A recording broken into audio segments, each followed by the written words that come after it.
Welcome into another episode of Behind the Catch Fence. I'm your host, David Hoffman. Episode 31 is officially here, and we have another special interview episode. But before I get to that, I'd like to give a quick shout out to No Copyright Music on YouTube. They're the ones creating the music that I'm playing. It's obviously no copyright music, so it's free. I'd like to thank you guys for that. With me being a broke college student, I'm grateful for you guys. Go subscribe to them, No Copyright Music. Welcome to yet another interview episode. Man, oh man, I'm so excited that the NTT IndyCar Series season just got kicked off yesterday. Alex Palou won at Barber Motorsports Park to get his first career win. Absolutely fantastic for him and the entire Chip Ganassi racing staff. Jimmy Johnson ran his first race. I believe he finished 18th, so not too shabby. He kept it clean for the most part, spun out, I believe, once, but kept it clean. Overall, fantastic product that IndyCar continues to put out, and it's going to be really amazing to watch this come Long Beach and just going forward, Texas Motor Speedway, and then obviously the month of May with Indy and everything else. Now, this episode is obviously dropped after the season has begun, and just with driver scheduling and putting out consistent content, there will be a question or two in this episode that may be considered old news, but that's just the nature of the business sometimes. Now, on to our special guest. This driver came over from Formula One with a boatload of talent, just looking for an opportunity to showcase it properly. He would go on and win the greatest spectacle in racing, the Indianapolis 500, back in 2016, in the 100th running of the event. One of the boldest personalities in all of motorsports, welcome Andretti Autosport driver Alexander Rossi. Rossi is entering his 6th season in the IndyCar Series and is looking to break his way back into the championship hunt after an uncategorized season of lows in 2020, which left him winless for the first time in his career. Rossi is also known for co-hosting the podcast Off Track with Hinch and Rossi with fellow teammate and friend of the show, James Hinchcliffe. Rossi is as competitive and fearless as a race car driver can be, and I think you'll thoroughly enjoy hearing his thoughts on a number of topics. Now, enough of the chit-chat. Let's get right into it, guys. Sit back, relax, grab your favorite snack. Could be some chips and salsa, chips and guacamole. That's what I'm feeling today. Might go get some later, but who knows? So go enjoy this episode with Alexander Rossi.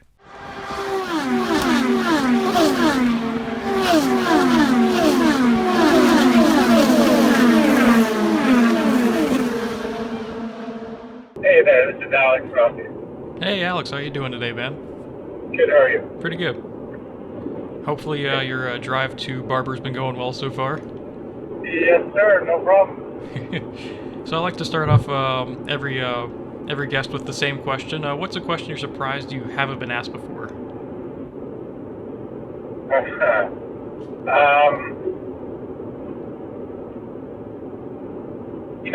I was asked a lot of very strange questions by children on NBC the other day, so I feel like that's really summed it up. But I think the one thing that I'm surprised I'm not asked more about is like what's faster or like what's more fun to drive, like the accurate TPI car or an IndyCar. And if you were to answer that question, what would you say would be faster?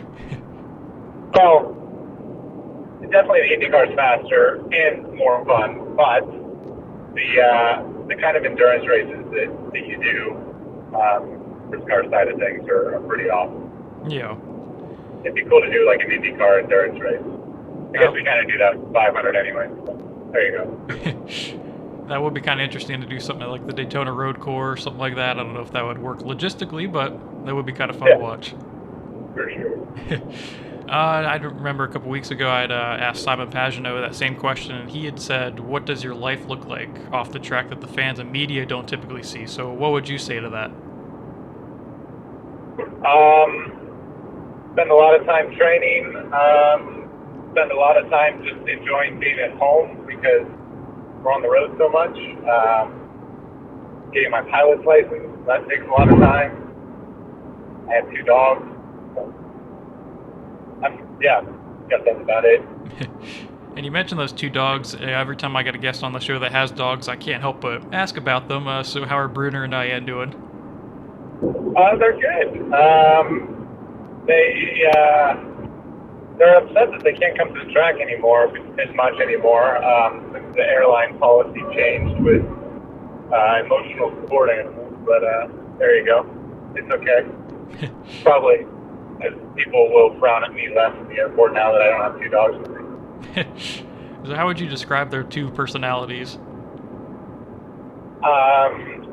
Brunner, he has poodle in him, so he's very sweet, but he can be a little bit of an asshole, which is kind of why we love him so much. And then Diane, I don't think, two things are interesting about her. She doesn't feel pain. Like, she's the only dog I've ever met where you can literally step on her tail and she doesn't even notice it. So either she doesn't feel pain or she's really dumb. And then she's just very nice. She's a very kind dog. She doesn't ever growl or do anything. She's just very, very sweet. So that's kind of cool. So I would guess Brunner's more the in charge of the household, per se? He thinks he is, but she weighs 2.5 times what he does, so when she gets annoyed by him, she literally can just throw him to the ground. Pretty awesome. So you got done with 2 days of open test at Indy this past week. Well, more one because of rain, but what were some of the takeaways with that? Some of the takeaways. Well, it's I don't really. Yeah, that's a good question. I mean, I don't really know that we know. The new aero bits are a bit better. Make it a little bit more possible to follow in traffic. You know, when you're a couple cars back.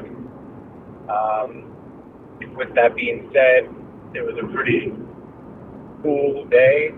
So I don't know how much of that will be applicable if it's 85, 90 degrees on race day in May.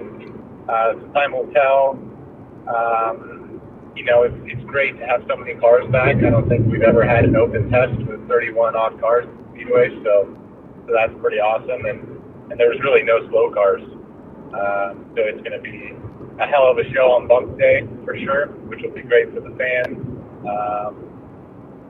And yeah, I mean, really, that's all. It's too hard to draw any conclusions quite yet in terms of teams and manufacturers that look good or don't.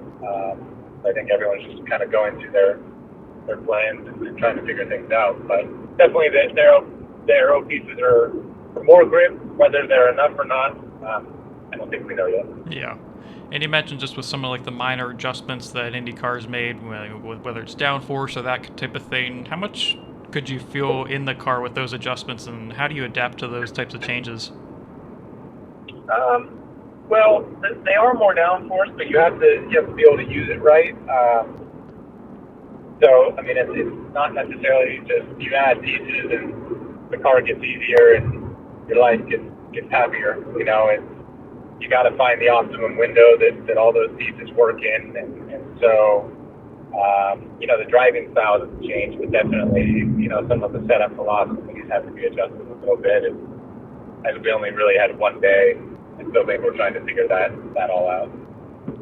And I've always wondered, just when it comes to Indianapolis more specifically, how do teams just with multiple cars, like how do they vary their process of getting ready just throughout test sessions, practice sessions, qualifying, just through April, May, just in terms of, you know, what are their specific agendas that they have to do? Well, for us specifically, you know, we use this past test really as a way to get car compares. So we all run out in identical configurations and try and be in clean air, just to know what the car speed is, so that we have time to make adjustments if there's an outlier on a car, whether it's good or bad. So that's really what we used that past test for. And then, you know, it was the first kind of real test for Honda as well. They have a list of things they wanted us to run through. So really, you're just trying to get basic baseline things understood, what the deltas are from one year to the next, that sort of thing. Once you get into May, you start really on the mechanical tuning side of things. And with more cars, for sure, it's an advantage because you can, you know, split up the test plan. But at one point, everyone kind of funnels back to a similar car because, you know, usually there's a car that's you know, a step better than everyone else. So by the time you get to qualifying, usually everyone's kind of on the same car, plus or minus, you know, a spring stiffness or aero balance or something like that. But it's interesting to watch all the cars kind of start the same, digress through the months, and then all converge back to pretty much the same cars on all of them. Would you say when it hits qualifying, that's when it kind of becomes more driver and what they can do with that car, since a lot of them are pretty identical within the team, like you mentioned?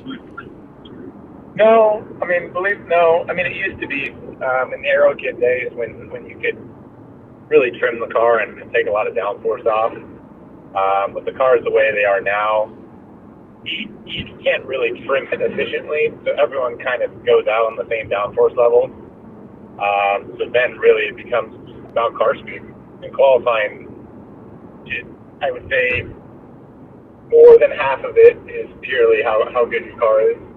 I would say the difference in driving really comes out come race day, because it's very difficult now to follow cars, to set up your car to follow, to get runs on people out of 2 and 4. I'd say that's a bigger challenge than just doing kind of 4 laps by yourself in qualifying, just because you can't really trim the cars like you used to. It used to be like in 2017, who had the biggest nuts could just, take some pieces off and lay the rear wing back and go for the lap. But now that's not really an option. Everyone's kind of on the same thing.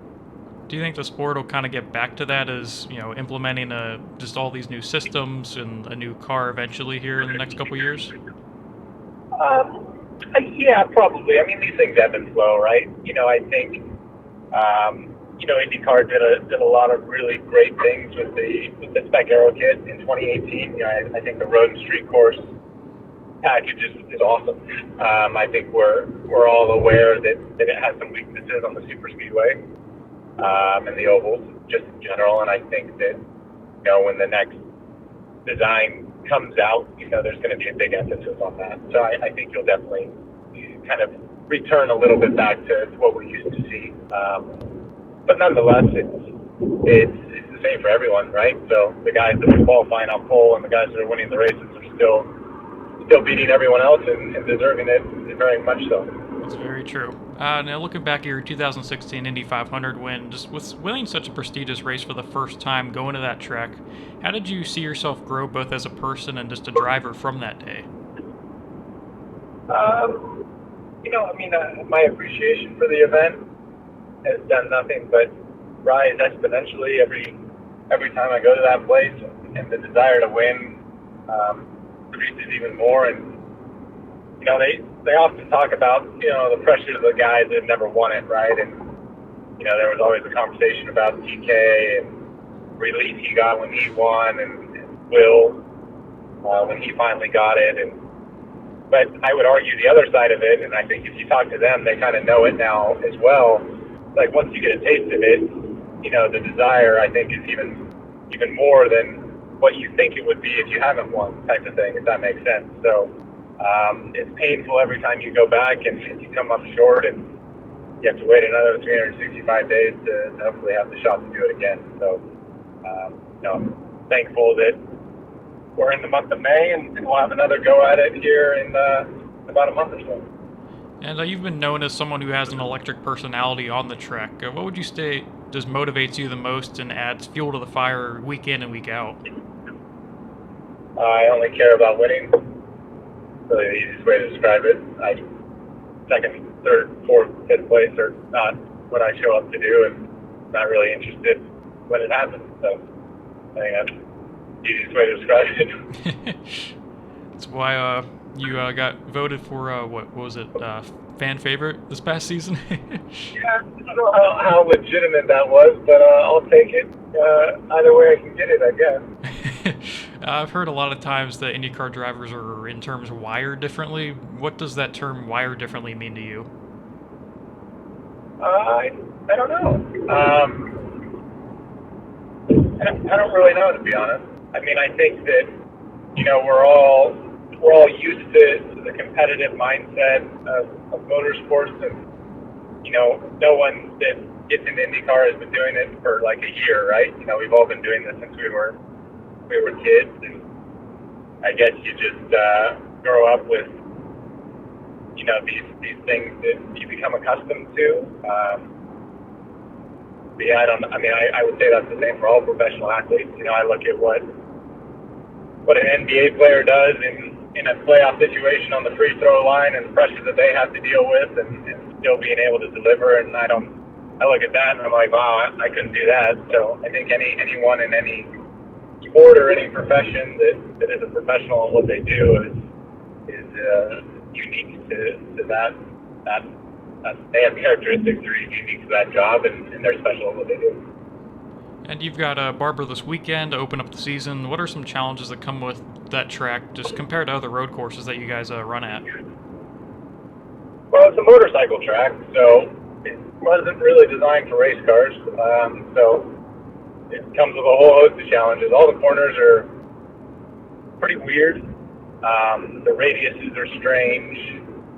There's not really a normal racing line that you take. It's a very unique track.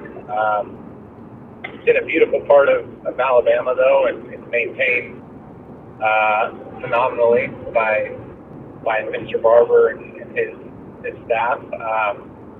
It's a track to race an IndyCar on. It's a little bit of a strange one, for sure. And final question, I'll be talking to your teammate, fellow podcast host James Hinchcliffe next week. Is there any burning question that comes to mind that you'd love to have him answer? I would like him to know in the year 2021 what he wants to defy the most. Oh, with the Defy Everything campaign, I'm assuming? Correct. I just want to know. Is it everything? Is it he wants to defy the perception that he's Canadian? I don't know. I'd like to know. That's a burning question. I'm going to have to ask him that then. All right. But I appreciate your time coming on the show, Alex, and good luck this season, and Barber obviously as well. No worries. Thanks so much. I appreciate it.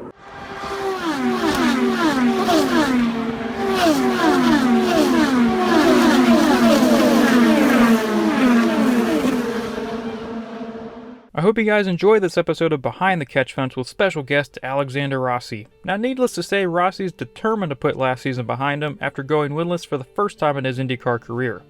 I do have a feeling we'll be hearing Rossi's name in victory lane a couple times here in 2021.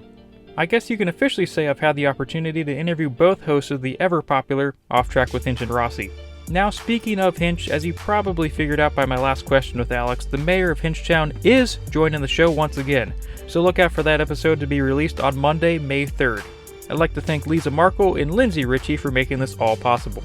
I'd also like to thank Alex once again for coming onto the podcast. Now, we're just about out of time for today's episode, so look out for more interviews and content coming out every Monday. Before I go, make sure to follow this podcast on Twitter and Instagram at Behind Catch. Thank you for listening. I'll catch you guys later.